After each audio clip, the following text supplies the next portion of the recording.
this revolution is filled with so many ironies, really. First, you tell us that it is manly to keep your word, right? If you are a man, you keep your word. And now all of the black people in this country are demanding, and even the black people in the whole world are demanding, is that you keep your word. You told us we were free. Well then, show us that we're free. You told us that there is justice, equality for all in this country. Well then, stick to your word and let us see the justice and equality for all. Or else admit to us that you're not a man, you're a bird, you're afraid of us, you're afraid to give us equal stand. You're afraid that if you give us equal ground, that we will match you and we will override you.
In my mind,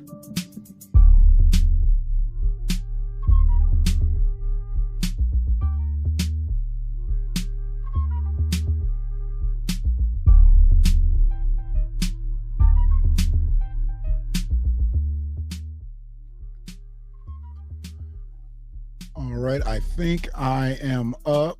Let me just double check. I am where I need to be there and where I'm going to be there. All right, we're going to bring some people up. Good afternoon. I appreciate anybody that's going to check out Freeman Media. Well, it's actually not afternoon yet. It's still morning time, 11:36, a little bit earlier than I normally am up here in the studio. But we are coming up this morning with a very good brother. I've had the opportunity to meet this brother on the phone, and this will be the first time face-to-face, but still on a stream. So we've yet to break bread in person. But he's a good brother because I've seen what he's tried to do out here in the community. I've seen what he's tried to do for our folks, out here in the community. And I wanted to talk to him about something that is intimately close to my heart. Repair for our people, repair for American freedmen, repair for Native Black Americans, repair for the descendants of chattel slaves. So I wanted to bring this brother up today and speak with a little bit. Many of you will know who he is. Some of you won't, but I will introduce him.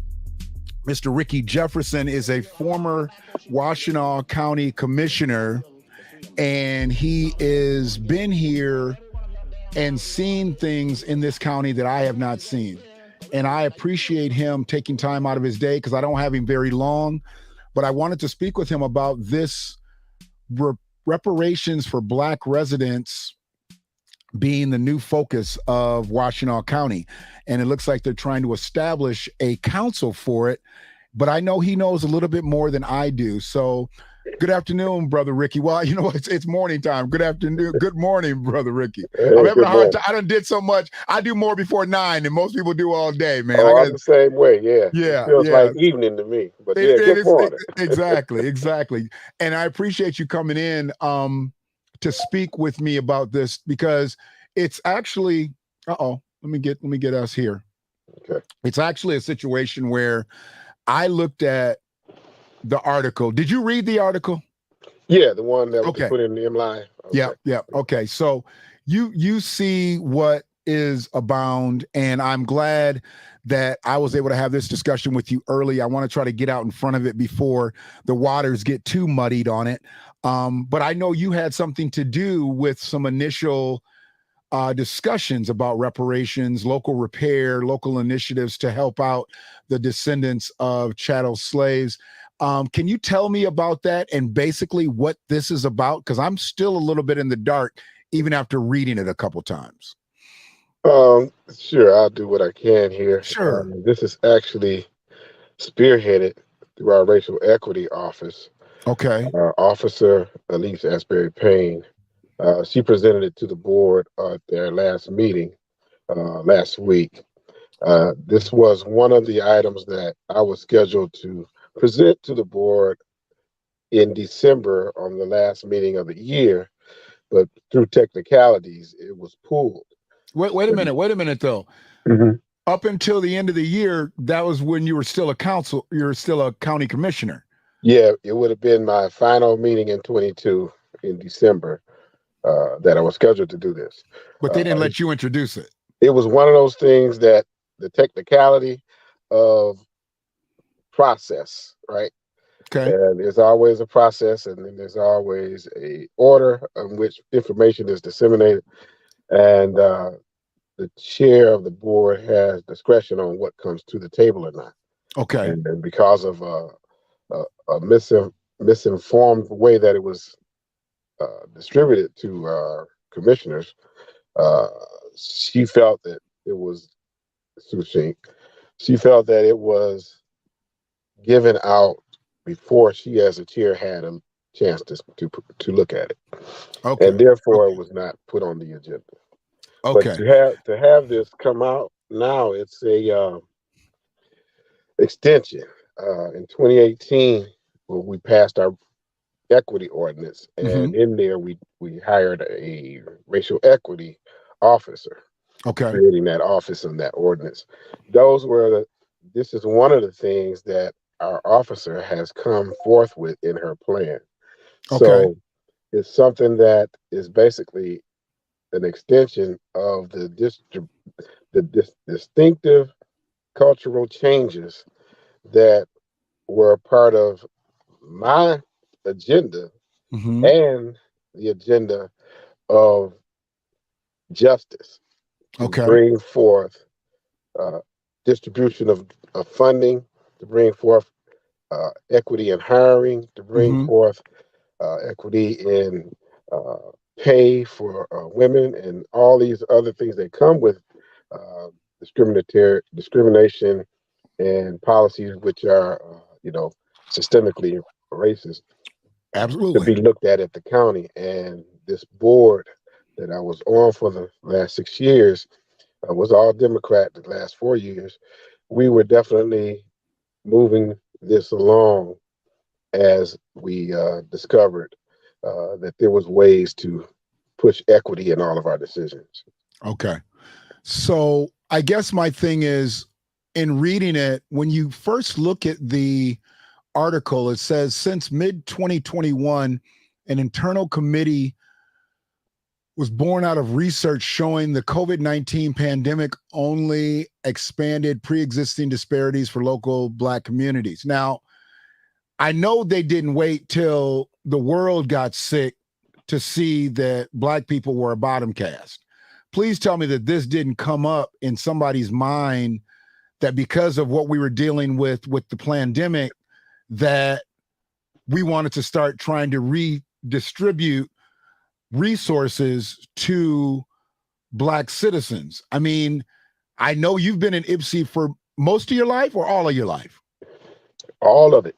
Okay. So you've seen Ypsilanti change 3 times, 4 times, 5 times over. Correct.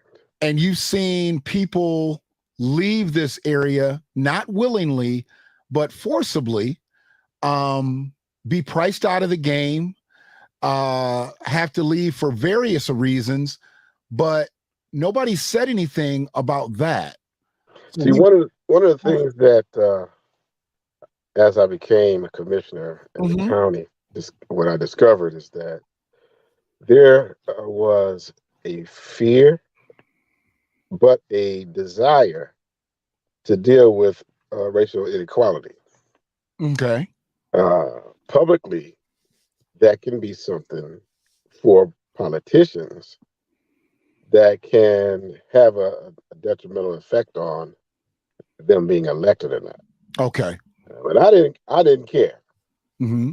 Justice is more important to me than being elected.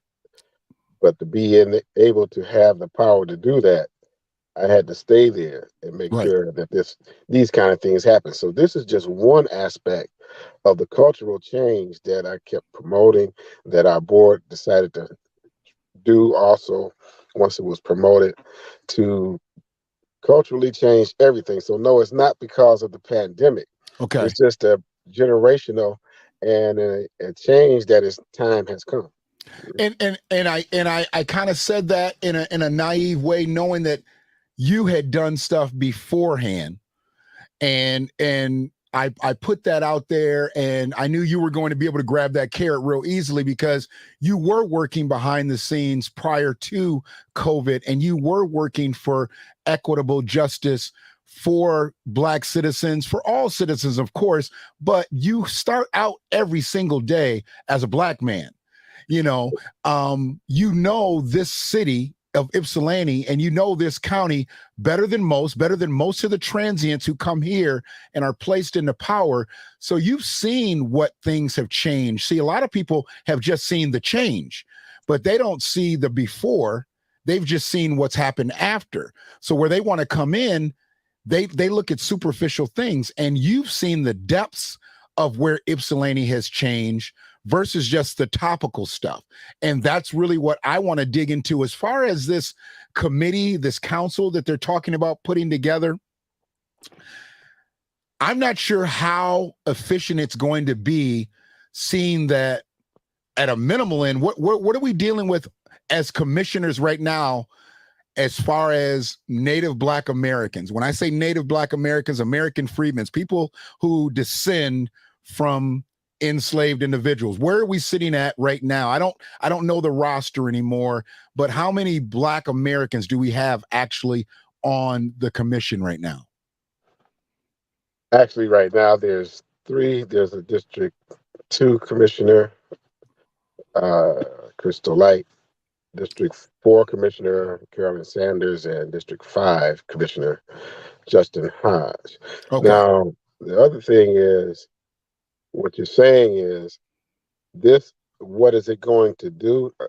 We can't deal at this level with the federal injustice of slavery, Absolutely. of housing discrimination and those type of things. Thank you. And Thank cash back and Thank for you. equity. Thank you. For equally in businesses and those type of things. Right. We don't have that capacity, but we're dealing with the local discrimination policies. Absolutely. And I'm glad you said it. I mean, because see, it comes different from me. You've seen a couple of my videos, right? You've Yes. seen, okay, hopefully you've seen a few after December 2nd of last year. I cuss a lot less, but I cussed a little bit more. You said good. I know you're a church man, so I'm being respectful, and I don't cuss nearly as much in my streams no more. But the one thing that I have tried to convey about reparations is a national debt. Correct. When we talk about doing things on the local end, whether it be for your city, whether it be for your county, whether it be for your state, that's not reparations per se. Correct. It's repair. It can be repair. Mm-hmm. And there's a lot of words. Yeah, I like to use the word repair because that's where reparations comes from. We're talking about the repairing of a people. And when we talk about repair, yes, there is a monetary value that you can put on certain things, but a lot of the social harms is not just about cutting a check. We're talking about equity in business, equity in housing, equity in education, equity in healthcare, where we sit at the bottom of everything. I did a video a couple months ago about the infant mortality rate in Washtenaw County, where Black infants die at an 80% clip versus white infants. And that's non-Black infants, let's just say. Yeah. But how can that be when Black people are only 14% of the population in Washtenaw County? How are we dying? How are our babies dying at an 80% clip? And Somebody picked it up. Somebody put it in their publication. They saw that this was something that we needed to talk about. Well, that's where I talk about healthcare. Why is our healthcare for Black Americans so bad than it is for everybody else? And that's where I know you were looking for equity for our people, not just the check, because that's a national thing and for them to solve other harms. But you were looking for equity and you were looking for housing. And I know that you've done some work with some banks, if I'm not mistaken, to help people get mortgages and things like that. But that's where repair is on the local end, if I'm not mistaken. That's where it's at. You're trying to get things done. That's right. You can only deal with what's local as far as financial stability and financial education with our children. A lot of the things that I did was basically moving towards making sure that equity ordinance was the defining piece for all of our decisions. And that had to be pushed. It wasn't something that was easily accepted at first, and I'm pretty sure it's going to be controversial now. Right. But whenever you're fighting for justice to get things in order so that all people are created, that have been created, are treated equally, you're always going to have some pushback because it's being disguised by others and said to be a reverse discrimination. But it's not a reverse discrimination. It's making sure that you repair the grievous injustices of the past, just as we did when the Japanese were incarcerated during the war, and those type of things. So when it comes to our community, the pushback is based in fear. Why would you do things to empower a group of individuals, a race of people whose culture has helped build this community, build this country? Why would you do that knowing that what they will do is take care of business a lot better for the whole community to thrive, and potentially the skills that have been denied access and opportunity to grow will start growing? And therefore the fear is that the empowerment of that would take away jobs from other groups. No, we don't want to take away from anyone else. You want an equitable America that has a just group of policies that everyone can be prosperous and have legal justice. You could have environmental justice, economic justice, and all those things that have been actually denied over the years because of segregation and Jim Crow laws and those type of things, but mostly discriminatory policies that are not really written. And that's where I guess my issue with you not being on the council, we lose that face. I know that the person that replaced you is not an American freedman, is not a native Black American, and that's a problem within itself, because I would have put 4 on the council. And what's the total number of the county commissioners? You have 9 districts. Okay, so you have 9 districts. So it would have been almost half of the commission would have been Black Americans. I don't know everybody's lineage, but I'm gonna give everybody the benefit of the doubt that they are 100% American freedmen. I believe there might be a mixed race in there, but I believe the melanated race is an American freedman. But let's just say this. My thing is, only having 33% doesn't negate us trying to get what we're going to get. But what I'm looking for is, I know that we almost have to have a majority, if we don't at least have half, to really get people starting to think the right way. Because that type of negative trope that just because we get something, someone else loses something, has to go away. Because when the Japanese got their money for the internment camps, what did we lose? We didn't argue about it. What did we lose? When Native Americans, and they're still subsidized by the government, when Native Americans get their stipends on a quarterly, semi-annually, annually basis, what does anybody else lose? American Jewish people who are survivors of the Holocaust, a detriment that didn't even happen on this soil still get money from the United States government, what do we lose? And when has anybody ever seen a Black American step up and say, well, how are you paying them but not paying us? Right. So every single time that this happens, people always, well, how could you pay reparations? How could the government do it? Well, I had a cast that I did with Justin Hodge about 7-8 months ago. At that point, on that day, we had just gave $40 billion to Ukraine. Just a few weeks ago, we gave $65 billion. That's just two hits of $105 billion we gave to another country to war. Yeah, we got to take care of home, man, and that's all the people that are here. Now, as far as the commissioners being able to do this, the board members that I was partnered with when I was there and the new ones there, they all seem to be willing to move this along. Now, you got to understand the thing that pushed it along could not happen without a good administration, right? Right. So our administration has now moved from being a more of a percentage.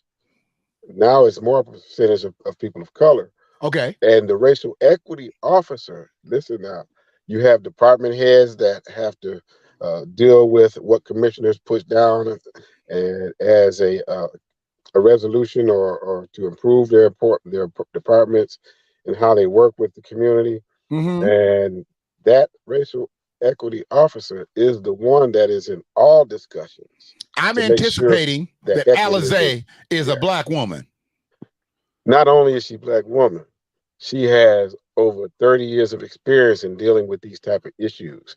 I need to talk to that sister. Yes. Yeah, in San Francisco and in Detroit. She has been more than capable of coming in and dealing with any conversations that were definitely hard in order to bring forth a let's say a respectable, honorable issues pushed through racial equity. Okay. Now, it's not that she's there because she's Black. We had a hiring process, right? And before we had a hiring process, there was a pushback to just put somebody in there who was not a person of non-color. Sure. But again, I had to push along with others. I had to push. We needed to have a hiring process, and we didn't know who would be there. But when we got down to our last three and interviewed our last three, she came out like a light in darkness, man. Well, as we normally do, brother, and you know this, you already know that the cream rises. Correct. Sometimes the cream doesn't rise until the proper point. That's right. And you understood that. For me, I see these DEI offices. I see this is called a racial equity officer. Correct. I have a hard time putting a non-racial in a racial equity officer position or a non-diverse person in a diversity equity inclusion position. I mean, there's certain aspects that a person of color brings to that, absolutely. Which is history. Okay. Right. Yeah. Personal history. Which gives a passion that is not there for someone who can only be empathetic. Absolutely. Because we really don't care at this point. The people that I rock with in the reparation spaces, we don't care about your empathy. We don't need your sympathy. We don't care about your empathy. What we want you to understand is an ally is somebody who is coming in. For one, we don't need you to lead. Okay, we're here, but we need you to help us carry this torch across to your people. That's why I heard a brother say, Farrakhan really messed up by having 1 million Black people in Washington in 95. He should have had 1 million white people. And then he went on to explain it. But see, that's how Dr. King got killed.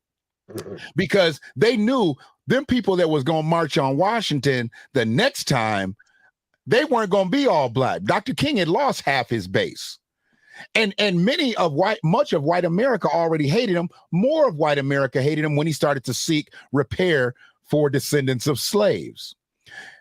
This here is great for Alizé Asbury Payne if she's able to hook in with the 3 black commissioners and make sure that the black commissioners are already working with the other 6 non-black commissioners and with the current administrations around the county to understand, to make them understand what black Americans gain, nobody else is losing. And let me say this.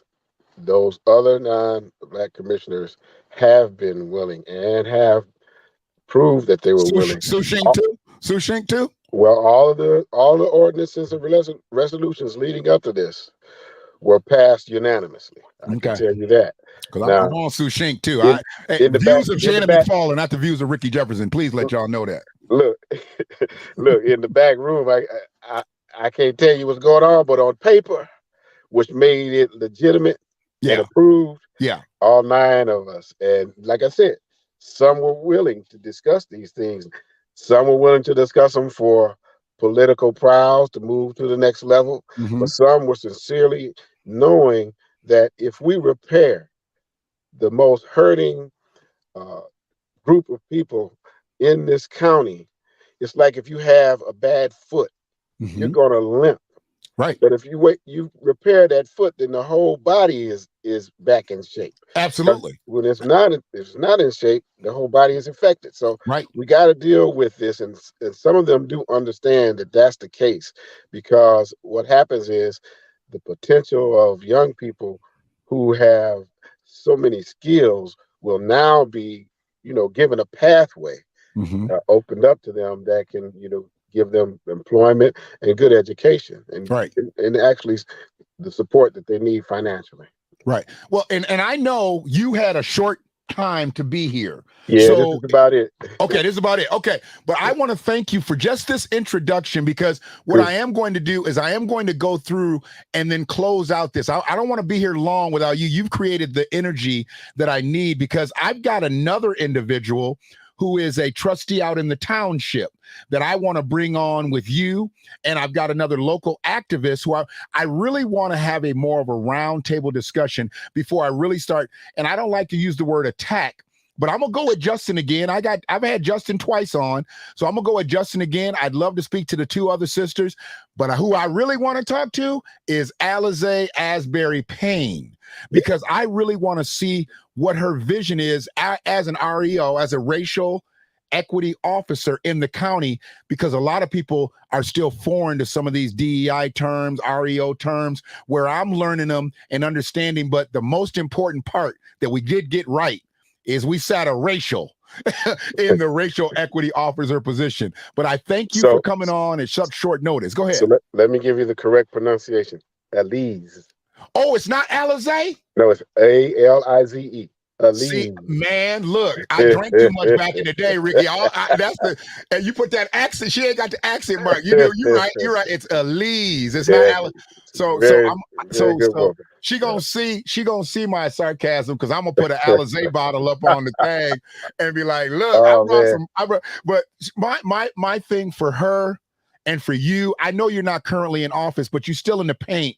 And in my situation, I need brothers like you, because when I speak on Ipsy, I speak from a very novice end. I never try to sound like an expert, but I got an expert of Ypsilanti that I can talk to, that I can build with. And I want to build with people like yourself, Elise, and all the other commissioners, and people that are in power, that are seeking equity for our people. So, brother, get back to your day. Go ahead. So, yeah, the thing that keeps me impressed with this is, during the time between the equity ordinance in 2018 passed until the end of my term in December, I have been the vocal voice and the conscience of that board to ensure that they would understand and hear what we're saying, with their voices being included and everybody listening to everybody, and then deciding that this is the best way to go. But with that push with me behind it, it was very difficult for them to not decide on these decisions in a way that is more effective for the entire county, not just for Black people. Right. Right. And that really is all we need to say at this point, because when we get deeper and go and talk from a local to a national type thing and have more people on, I really want you to drop bombs, because I done had the conversations with you and I know you got it in you. We just ain't got the time right now. So we're going to figure out a bigger body of time and have more people on. But brother, please get back to your day. I appreciate you coming up in such short notice, because I needed this to be able to build what we're trying to build in this county for real dialogue about reparative justice. We know that it's not coming the way it's going to come from a national perspective, but the people locally have something that they deserve, and we're going to go get it for them. Well, thank you for the time, and I appreciate the work you're doing. Continue to fight for those who have not a voice for themselves. So thank you. I appreciate you. Appreciate you, brother. We'll talk soon. Thank you. Take care. Solid brother.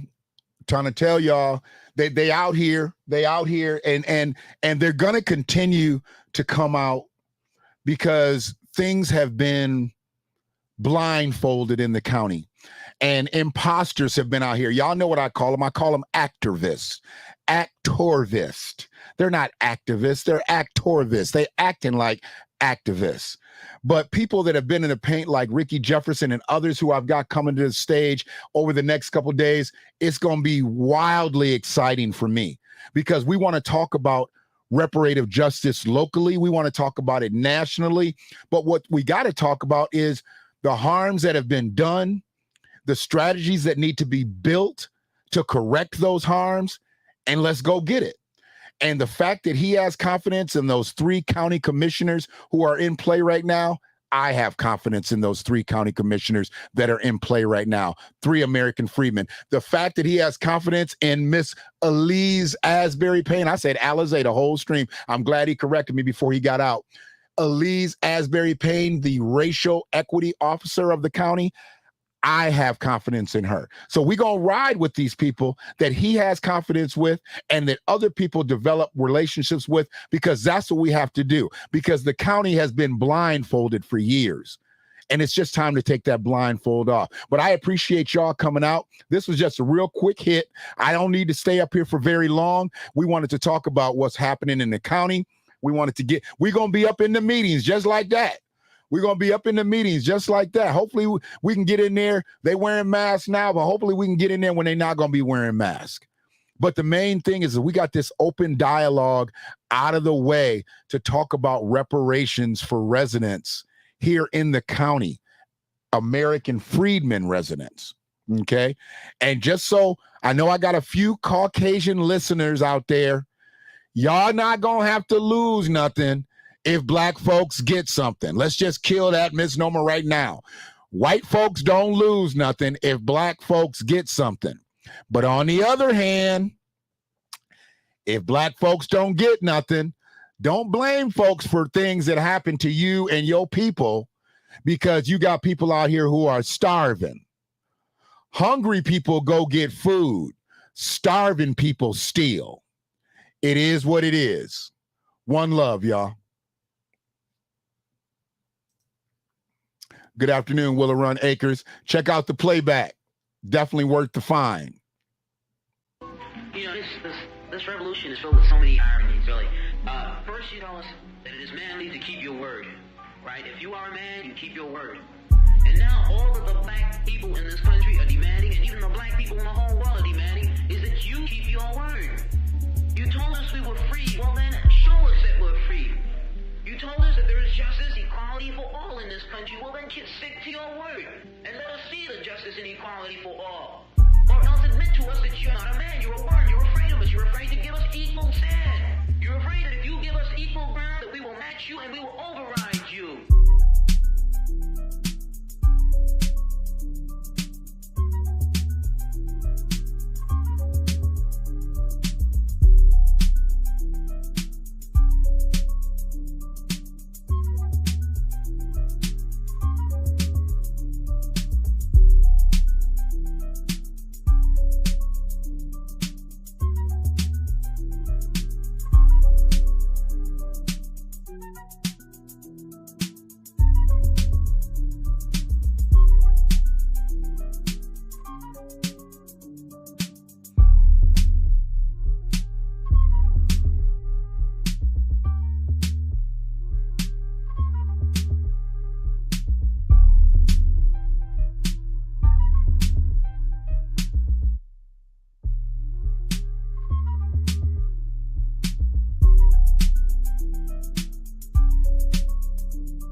black folks you want to, baby. But you will not kill the freedom of black folks. It's coming. We're going to get it. We fought every one of your damn lousy wars, baby, and you give us nothing. Now the war is going to be here, but we're going to be free. Now you kill you want to, but we kill too.